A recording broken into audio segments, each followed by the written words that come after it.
আমায় যদি কেউ জিজ্ঞেস করে তোমার কোন ড্রেসটা সব থেকে বেশি পছন্দ, আমি বলবো শাড়ি।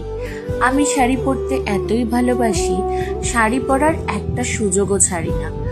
আজকে আমাদের একটা ইনভিটেশন আছে, অ্যাজ ইউজুয়াল আমি ভেবেছি শাড়িই পরবো।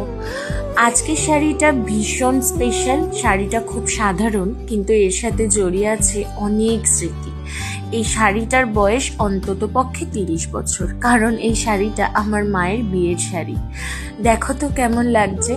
সকালবেলা আজকে শাড়িটার সাথে ম্যাচিং করে গলার হার, কানের দুল, টিপ, চুড়ি সবকিছু গুছিয়ে রাখলাম। এগুলো সবকিছু যখন আমি গুছোচ্ছিলাম, রকি পাশে বসে একদম চুপ করে সব দেখছিল। তোমরা অবশ্যই জানিও এই শাড়িটা কেমন লাগছে, আর অবশ্যই আমি আজকে রেডি হয়ে তোমাদের সাথে ভিডিও শেয়ার করব। তো thank you for watching, tata.